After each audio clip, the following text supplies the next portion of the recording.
Freakonomics Radio is sponsored by Southern New Hampshire University. The best investments are the ones you make in yourself, and no one knows that better than Southern New Hampshire University. With more than 200 online degree programs, no set class times, and low online tuition, Southern New Hampshire University is built to fit your life today and set you up for success tomorrow. Education is an investment. Why not make it a smart one? Apply for free at snhu.edu/Freakonomics. Freakonomics Radio is sponsored by Hotels.com. Hotels.com gives you access to hundreds of thousands of hotels worldwide. And when you join for free, you can save up to 20% instantly with member prices. Plus, every stay earns rewards. So when you book one trip, you're already lowering the cost of the next one. Hotels.com is simple, rewarding, and designed to help you get more out of every stay. Sign up for free and book today. Hotels.com. It's all in the name. Freakonomics Radio is sponsored by Amica. You know what they say, if you want to go fast, go alone. If you want to go far, go together. So go with Amica and get coverage from a mutual insurer that's built for their customers, one that looks after what's important to you together. Auto, home, life, and more, coverage that fits your unique needs. Amica helps you protect what matters most. Visit amica.com and get a quote today.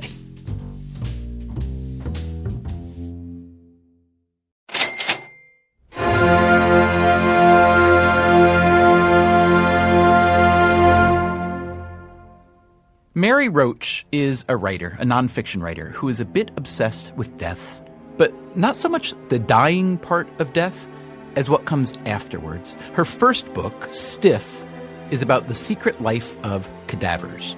In her follow-up book, Spook, she goes looking for evidence of the afterlife. Of particular interest is the thing we call the soul. How real is it? What happens to it when we die? And where is it located when we're alive? Now, big thinkers have been thinking about the soul forever. And Mary Roach says there have been some interesting ideas.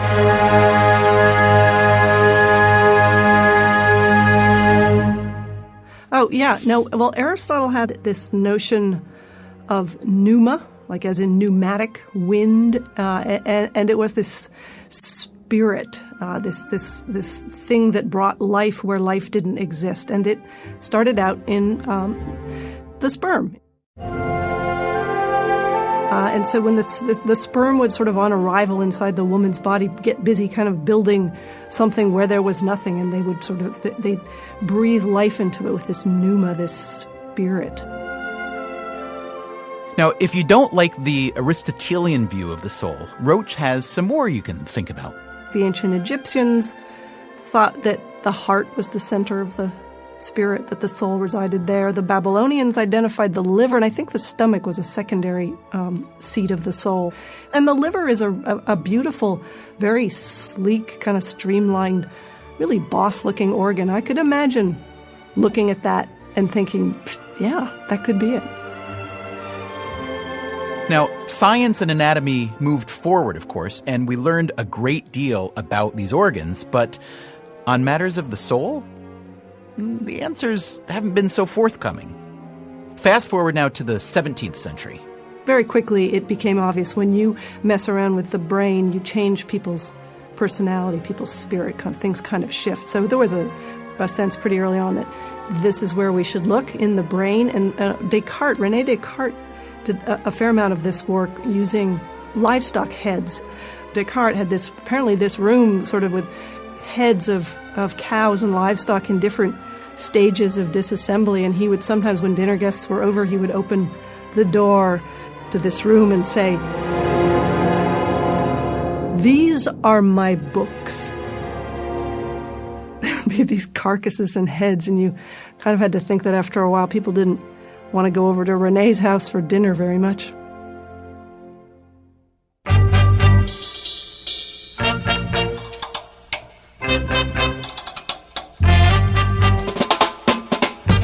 From WNYC and APM, American Public Media, this is Freakonomics Radio, the podcast that explores the hidden side of everything. Here's your host, Stephen Dubner. Today, we're talking about the human soul, what it is, what it represents, and, this being Freakonomics, we'd like to ask a different kind of question about the soul. Is the soul, to use a very utilitarian word, transferable? Let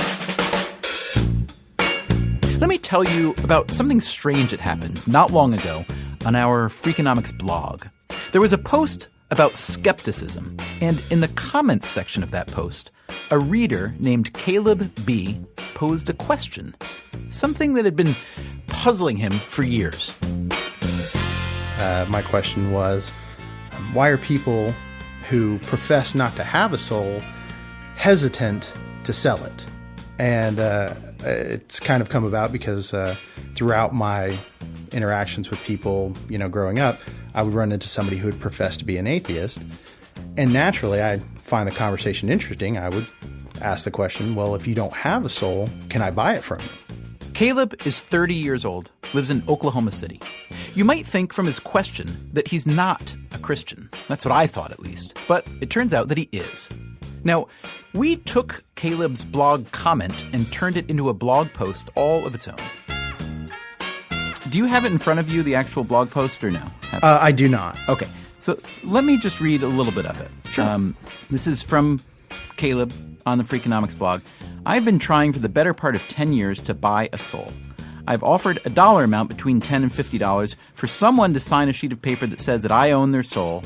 Despite multiple debates with confessed atheists, no one has signed that contract. Will any Freakonomics reader take me up on this? I'm willing to spend $50 on souls. Okay, so did the offers come pouring in or no?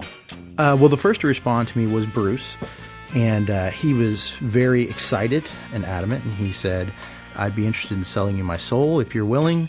And so we struck up a conversation and agreed to a contract.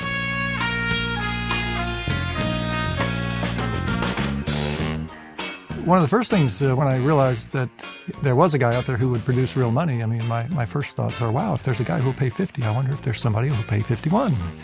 And I even looked briefly into, I noticed that eBay has a policy against selling intangible items. You can't go auction your soul off on eBay.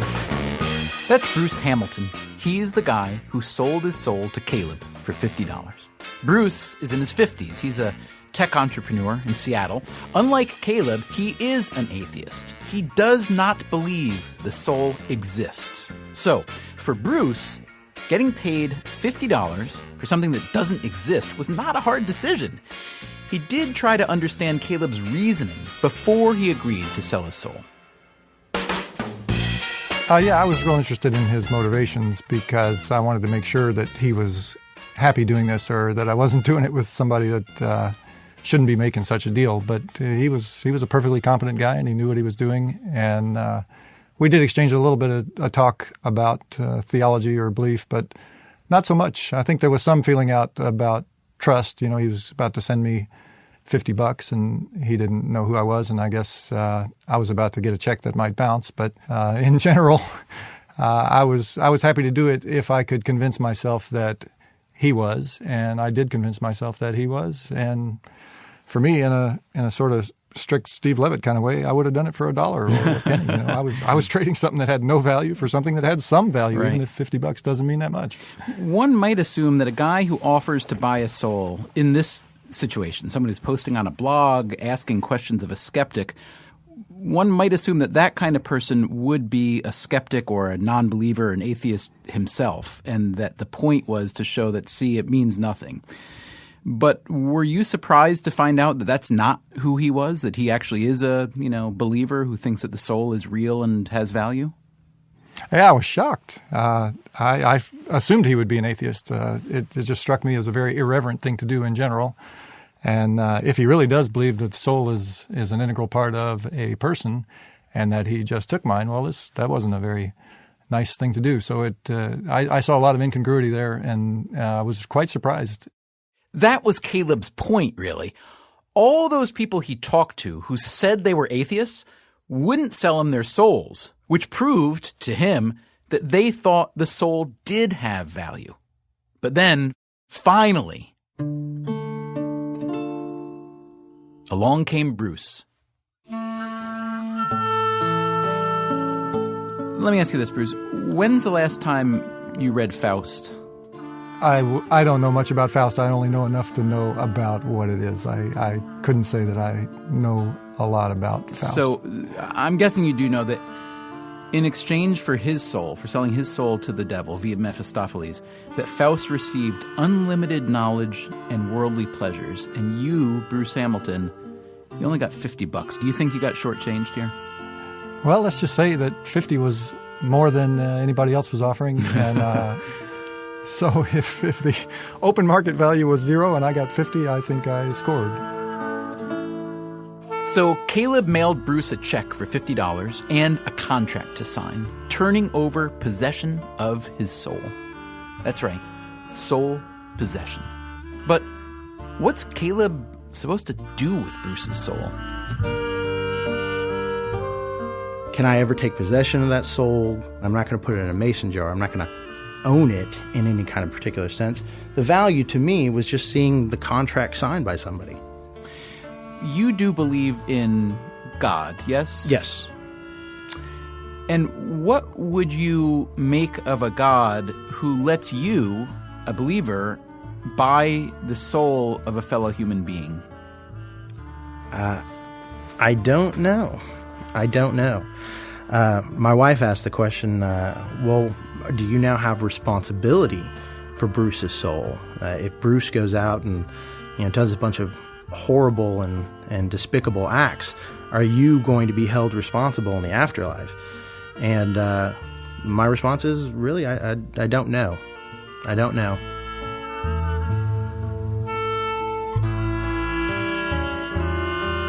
Coming up, if you can buy a soul, what else can you buy?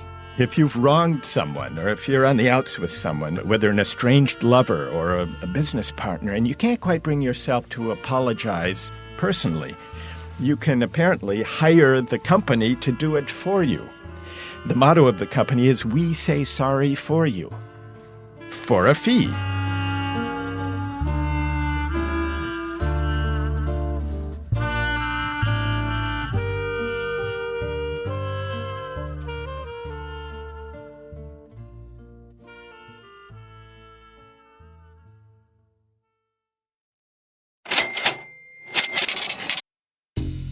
Freakonomics Radio is sponsored by Cash App. Bitcoin is often talked about as an investment, but it was built to be used. With Cash App, you can actually do that. Send Bitcoin instantly, pay at local Square businesses that accept it, or move it to your own wallet whenever you want. It works more like real money and less like something locked in an account. For a limited time, new customers can get $10 added to their balance. Just use code CASHAPP10 when you sign up. And don't forget this part, send at least $5 to a friend in the first 2 weeks. Terms apply. Cash App is a financial services platform, not a bank. Banking services provided by Cash App's bank partners. Bitcoin services provided by Block Inc. brand. For additional information, see the Bitcoin disclosures at cash.app/legal/podcast.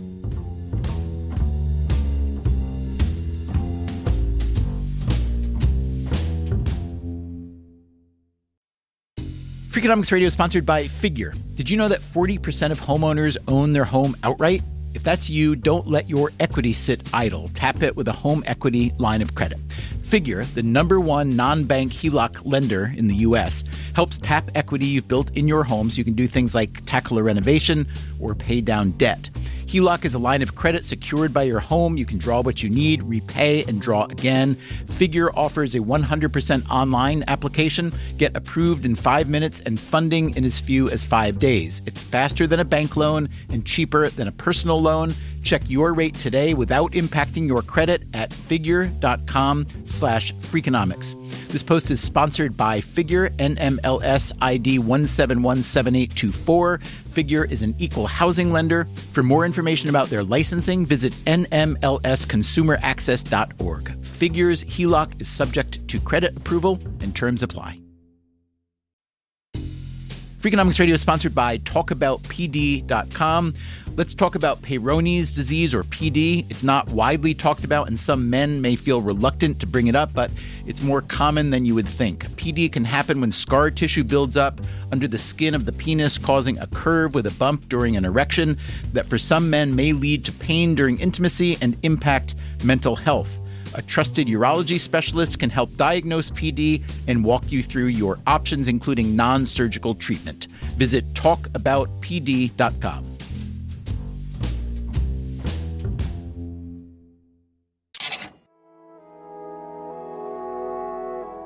From WNYC and APM American Public Media, this is Freakonomics Radio. Here's your host, Stephen Dubner. So, a guy named Bruce in Seattle sold his soul to a guy named Caleb in Oklahoma for $50. It makes you wonder about the line between what can be bought and sold and what can't or shouldn't. Now, this line is a fluid line. It shifts from person to person, and it especially shifts over time. Markets evolve for all kinds of reasons, from the political to the moral. Michael Sandel is a political philosopher at Harvard. You may know him from a course he teaches called Justice, which was so popular that it got turned into a public television show. Sandel's latest book is called What Money Can't Buy: The Moral Limits of Markets. I ran across an example of a company in Tianjin, China, called the Tianjin Apology Company. If you've wronged someone, or if you're on the outs with someone, if you've whether an estranged lover or a business partner, and you can't quite bring yourself to apologize personally, you can apparently hire the company to do it for you. The motto of the company is, "We say sorry for you," for a fee. Now, how well can that possibly work? Let's say you've deeply wronged me, Professor Sandel. Let's say that you've kicked my puppy on the street, and I get a phone call or an email or a telegram from this very lovely apology company saying, Professor Michael Sandel wishes to express his regret at kicking your puppy. Is that supposed to work? How is that supposed to work? Well, it's an interesting question whether it works. I suppose a defender of this could say, look, have you ever sent a Hallmark card? Good point. So this is a scenario I want to run past you, Professor Sandel. We talked to a fellow whose name is Caleb, who wanted to buy someone's soul. He offered $50, and he finally found a seller. So they made the transaction. Paperwork was exchanged. Cash was exchanged. Caleb bought Bruce's soul. I am very curious to know what you, Professor Sandel, think of this kind of transaction. Well, it strikes me, the first thing that it strikes me about it is that it's a very old idea. It's not new. Think of the indulgences of the medieval period.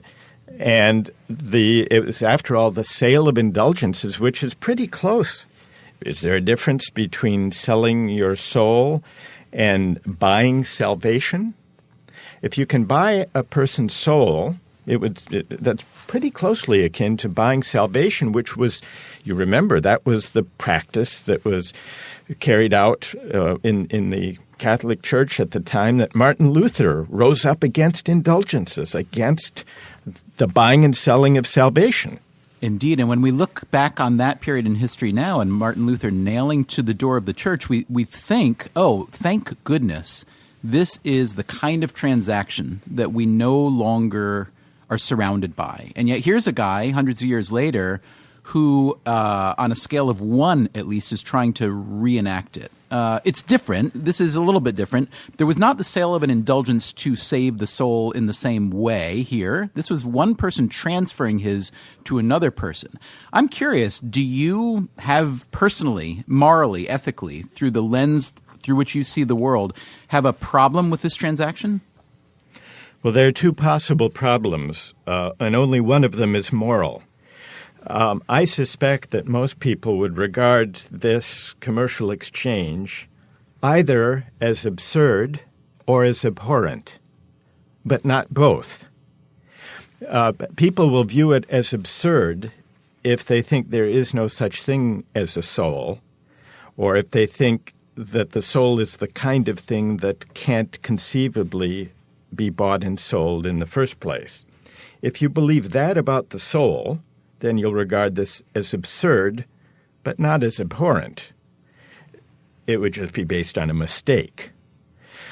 If, however, you believe that there is such a thing as a soul, and if you believe that bartering in the soul, buying and selling it, it's a kind of violation of a proper regard for the soul, then you will regard this not as absurd, but as abhorrent, as transgressive, as maybe even as a kind of sin, which brings out part of the general argument that I would make about markets. In order to decide where markets belong and where they don't, we have to sort out the hard underlying questions about the nature of the goods that money would buy. In this case, you have to work out your theology. You have to decide what is the status of the soul, and is there any transgression in trying to buy or sell it. That's why I say it's either absurd or abhorrent, depending on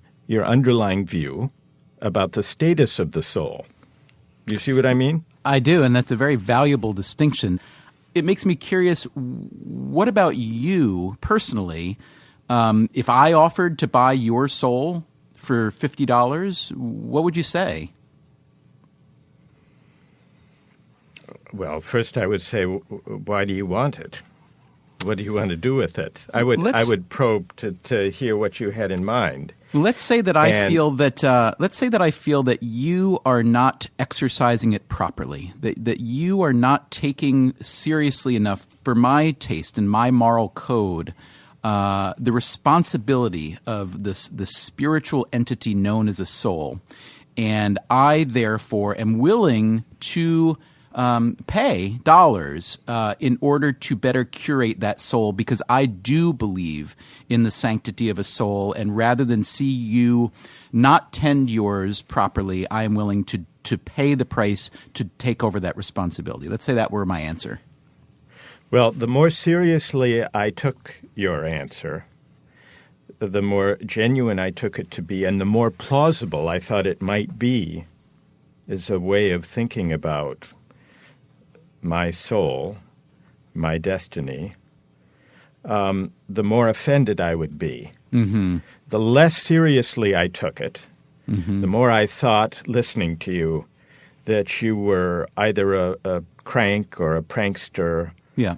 The less offended I would be, which is to say it would be less a matter of taking offense and abhorring this than regarding it as absurd.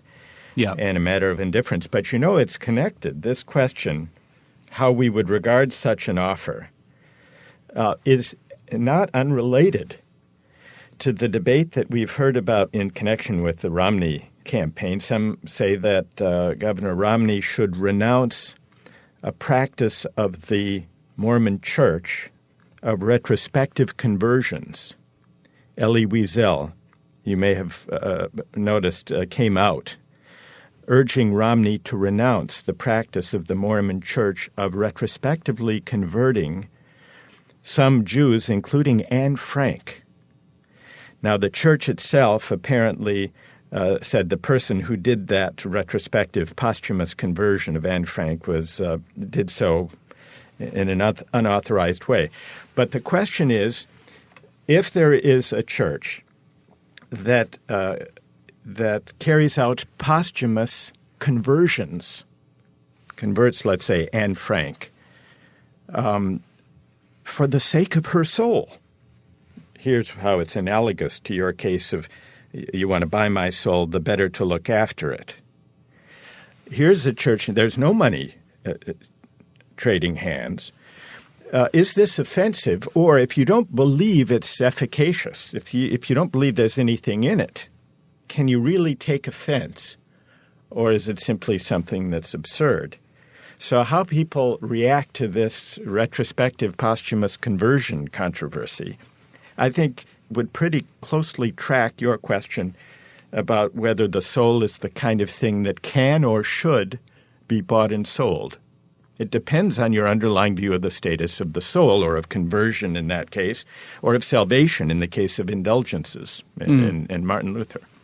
Now, who am I to challenge the model you just laid out? Because I think it's right on in a lot of ways. But if you divide it into abhorrent and absurd, I'm not sure that it can't be both. Because I'll tell you my position, my personal position on the Mormon posthumous baptisms, which have been going on for years and years and have included, not just the notable names that you mentioned, but, many, many, many, hundreds of thousands, probably millions, a lot of Holocaust victims, Holocaust survivors, not just Jews, but I know when I was doing genealogy research into my Jewish family from 3 or 4 generations ago, I came across this issue of the Mormon Church having posthumously baptized relatives who had died in the Holocaust, and I found relatives of yours. Yes.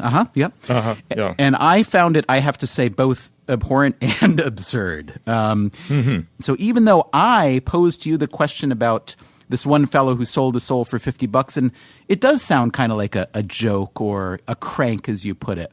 But then when we get into something where it's systematic, where there's a church in this case that baptizes non-members, posthumously baptizes them and admits them into its church, I have to say, I quickly go beyond the moral and I go to the legal. And I think if one fellow named Caleb in Oklahoma City is willing and able to buy the soul of another fellow named Bruce in Seattle for $50, should, let's say, the Mormon Church be required to pay, let's say, we've just set a precedent rate of $50 per soul per posthumous baptism? Is there an argument to be made here for reparation pay based on the inherent value of a soul? Well, there's a risk in that. You called it reparation pay, Stephen, but yes. Suppose the people doing the retrospective baptisms considered that it was so important that they were willing to raise the funds necessary to pay $50 per conversion. What they would be doing would be converting the reparation or the penalty or the sanction into a cost of carrying out what to them is a very important religious rite. And that connects to the distinction I make between a fine, which is like a reparation, and a fee, which is the cost of doing business without any moral opprobrium or stigma attached to it. A market economy is a tool. It's a valuable tool. It's an instrument for achieving economic wealth, affluence, and prosperity. It's a tool that we use and that we put to our purposes. But as markets and market thinking come to inform all aspects of life, as everything becomes available for sale, we become a market society, which is a way of thinking and being, an unreflective way of thinking and being, that just assumes that all the good things in life can, in principle, be up for sale. And that, I think, diminishes a great many moral and civic goods that markets and market relations don't honor and that money can't or shouldn't buy.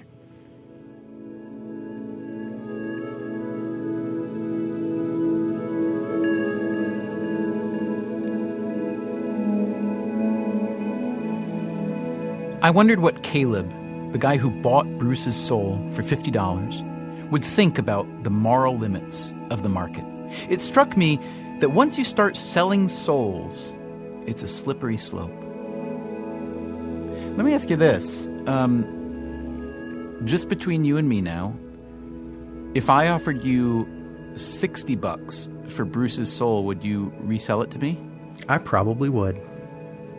Really? Yeah, certainly. Tell me again exactly what you do for a living. I am a bond analyst for a bank.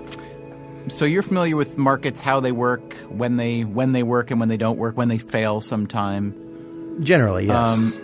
Do you have you considered establishing some kind of a soul market? It might be if I had the technical guru, it might be something indeed that I could do, yes. And what about Bruce, the seller? On the central matter here, the existence of a soul, Bruce and Caleb disagree. Caleb believes in the soul and thinks it's worth something. Bruce doesn't believe in the soul and therefore was happy to sell at any price. But as to how the market should work, even for souls, well, on this point, the two men are in complete agreement. I asked Bruce if he cared that Caleb would resell his soul.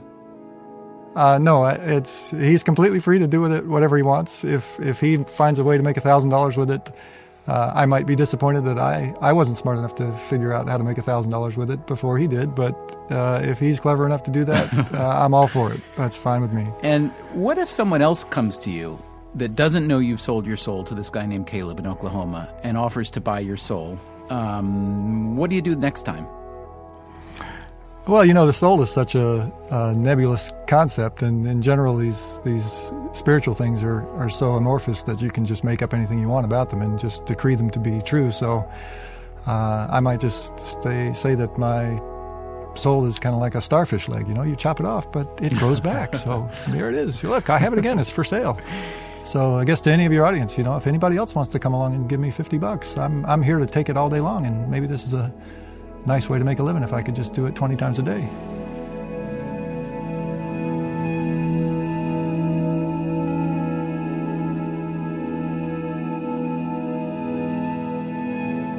Freakonomics Radio is produced by WNYC, APM, American Public Media, and Dubner Productions. Our staff includes Susie Lechtenberg, Catherine Wells, Beret Lamb, and Chris Bannon. David Herman is our engineer. Colin Campbell is our executive producer. If you want more Freakonomics Radio, subscribe to our free podcast on iTunes and go to Freakonomics.com, where you'll find lots of radio, a blog, the books, and more.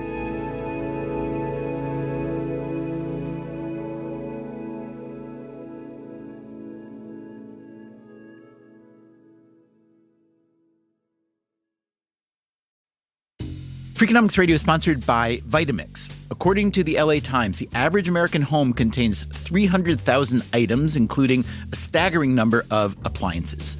All those gadgets, just clutter. But there's one tool that delivers what a dozen others only promise. From pureeing to chopping, Vitamix blenders bring the power of an entire kitchen to your countertop, offering enduring performance and precision you can count on. In a world full of clutter, do more with less. Visit Vitamix.com and shop now. Freakonomics Radio is sponsored by Ozempic. Innovation happens through rethinking what's possible, and when it comes to GLP-1s, Ozempic Pill does just that. Learn more about Ozempic semaglutide tablets, 4 and 9 milligrams, by calling 1-833-OZEMPIC or visit Ozempic.com to view the medication guide and ask your doctor what's possible with FDA-approved Ozempic Pill. Hi, I'm Angie Hicks, co-founder of Angie. When you use Angie for your home projects, you know all your jobs will be done well. Roof repair? Done well. Kitchen sink install? Done well. Deck upgrades? Done well. Electrical upgrade? Done well. Angie's been connecting homeowners with skilled pros for nearly 30 years, so we know the difference between done and done well. Angie, the one you trust to find the ones you trust. Find a pro for your project at Angie.com.